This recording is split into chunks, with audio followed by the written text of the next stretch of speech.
So, 99 Nights in the Forest, the deer in real life. Do you know anything about the actual real life story of the deer? Yeah, so the deer is actually based off of like a real life Wendigo, right? In the around the lore in the North America lore folklore of the Wendigo, which is a creature that is very very interesting that I don't think I would ever want to run into if I'm being honest, but you want to tell us a little bit more about it?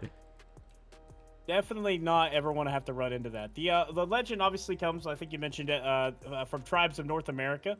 It is said to be a human who turned into a monster after resorting to cannibalism. Oh, dude, jeez, during a harsh winter. Yep. And I mean that right there tells you a lot, because like its features are usually like very like skeletal, lanky almost, kind of like how the deer is, and it does often have deer-like attributes, which is kind of interesting, like the antlers, the hooved feet, stuff like that. And apparently this thing smells awful from countless reports as well, if you're actually in the presence of this thing, which dude. is, yeah. Speaking of it, look at it. Just over here watching from Oh my God, bro. yeah, speaking of which, there is the deer, dude. which, I mean, if you see the deer, how it just stands very odd, like scary. It's got the antlers. Yeah. I mean, you can definitely see where they based this off of, be it in the forest with the Wendigo and things like that. But obviously we want to go in and explain a little bit more about the Wendigo, so you know more about like the lore behind it and why they decided to base it off of the deer for 99 Nights in the Forest. I don't know why I had dude, I had 5. My sack was full and it has 5 on it.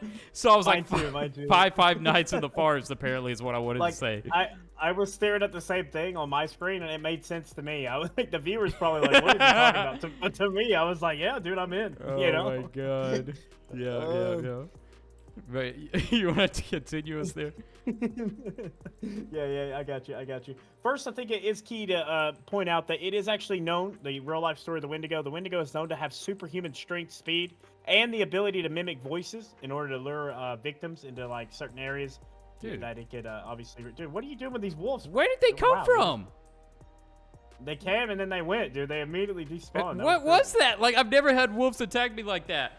So yeah, I mean, the deer is heavily inspired by it because, obviously, as we touched on the cursed forest setting, you're in a forest that's isolated, eerie, we're surviving, we're trying to, and this is like the perfect environment for the Wendigo to begin with. And there's cold, endless night cycles that just mimic kind of like desperation, a haunting atmosphere that you would have just right there as you would expect with the Wendigo. And, we talked about the appearance and how it is the same as well for that. And a thing to note, obviously, in 99 Nights in the Forest, you cannot kill the deer, right? And like what I just mentioned about it having superhuman strength, the Wendigo in real life, I guess it makes perfect sense why you cannot kill the deer in the game. And there's actually no way to escape the deer at all. It could pretty much, if you come in contact with a deer, you're pretty much done for. So, especially on a night that it's actually hungry, as we know from personal experiences playing. Are we going to throw wood on the fire, or are we just going to wait? I don't know. I haven't been throwing the wood on the fire, and I'm like, do we even need to? But let's get to talk about the behavior and the symbolism behind that, because, see, for me, the Wendigo is something that has a lot of symbolism behind it. So, from touching on greed, selfishness, it kind of touches on a lot of that from its characteristics and behavior. And the deer also, you're seeing a lot of stuff about specific rituals, darkness, also suspecting something spiritual or like a cursed force from the cultists that's in the forest, kind of all playing along and connecting all these pieces of the puzzle. And much like the Wendigo, it's haunted, like kind of like just haunting its prey and trying to find any moment to psychologically impair you so it can capture you. Oh, dude, now you got me freaked out now, dude. The way that dude broke that down, man. I didn't mean to word it so creepy like. I was just kind of going. Yeah, man. Oh, dude. But honestly, you spoke on that. A lot of people believe that's where the myth of the real life Wendigo was even created in the first place. It was created as a warning against like cannibalism, obviously, but also the unchecked greed that you kind of hinted at, like more than just meets the eye. Like that was definitely a symbol that if you believe in it, I guess, then maybe not. But if you believe that it was a myth that was just created, that's a lot of people believe that's the reason that the myth was created in the first place.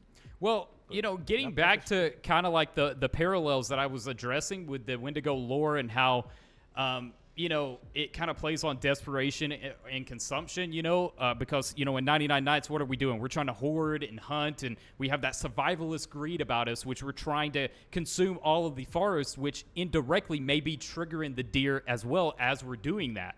So, the more that you do this, the more that the deer also becomes selfish, and it's kind of like a parallel to you, the player, as well as you experience the game. That's actually a really good point. That does kind of line up, because as you go further into the game, you just want more and more and more. I mean, we've done long runs before. And that's exactly what we sound like. We're like, all right, we got this. Well, now we need the chainsaw. Now we need the tactical shot. We're always pushing for more and more and more and more. And as you play along, the deer is also going to get hungrier, and also be pushing for more and more and more and more. And if you notice, the longer you progress in the game, the cultists get even angrier, and you find them attacking your camps even more repetitively as they build up forces to come after you. So, yeah, that is true too. That is true. We've dealt with that. It seems like sometimes they're like literally attacking constantly, and obviously at the cultist strongholds and stuff, they get stronger as time goes on. That could be a link to that as well.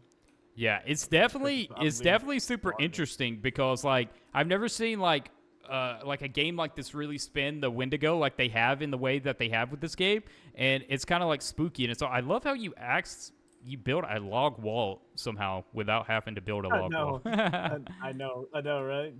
If only it worked. Like, this would be a new effective way to build log walls. But wait, okay, I've not been surviving. What should we be taking note on right now for our surviving here?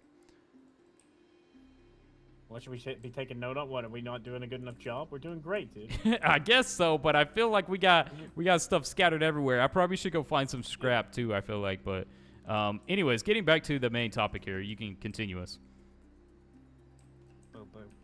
I actually just thought of this. Have you ever been attacked on day 2, like night 2? I have never, I've wandered way out of the camp and never once been attacked by the deer on night 2. I've been meaning to bring this up for a minute to you. It's not the context, but geez, I was just kind of roaming out of the camp just then and did not get attacked. I don't know.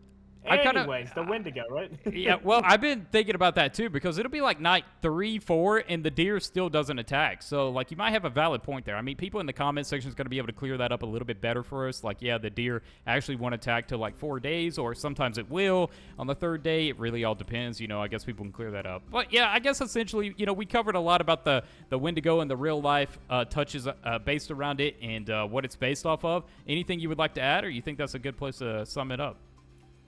I think that is a pretty good place to sum it up. But what we talked about, like some of the real life Wendigo behavior and stuff, I mean, I wouldn't doubt if the developers put in the game where the deer doesn't always act the same, like as far as like when it attacks and stuff. Because like I feel like I've had some strange stuff. I feel like I've made it to like day 4 before, like you said, without being attacked, and roaming out at night too, like coming out like this far away from the camp. I wonder if that's something that was like, it's just kind of buggy or like pre-programmed, because as we were just learning about the Wendigo, or in teaching about the Wendigo, I should say, like it talked about the behaviors and how it it mimics like human voice. It just does strange things to try to like trick people and stuff.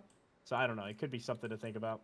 There's definitely a lot to think about and go over regarding the Wendigo and everything that it has. And yeah, I mean, dude, I get creeped out when I talk about it, because like I'm always afraid of like, what if, because like, I don't know, you go camping, like a lot of people go camping, right? And like, I wouldn't want to go camping near a forest that has like Wendigo lore surrounding it or something. Like, I would want to steer clear of that completely. Dude, I'm pretty much done with any forest now. After just talking about some of this stuff, it doesn't even matter if it's tied to the Wendigo at all. I know, like, you gotta maybe still, steer clear a little bit for the forest for a little while until the Wendigo dies down or something. I don't know. But, hey, there's a lot of interesting things coming in 99 Nights in the Forest, and more of the storyline surrounding the deer and the Wendigo and everything involving it. It's definitely, they're going to add more to the lore, and we're going to get to learn more about why the deer does the way that it does, but we can kind of base it off the Wendigo and determine a lot. Are you trying to hit me with an axe? Dude, I'm possessed by the Wendigo, dude. My actions are different now. Dude.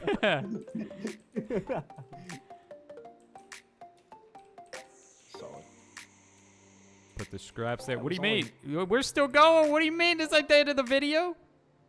Oh, my bad. Wait, what's up? What is that awkwardness, dude? Like, I thought I thought we ended it. I'm still recording right now. Oh, subscribe to me on YouTube. No, dude, nobody's gonna listen to that.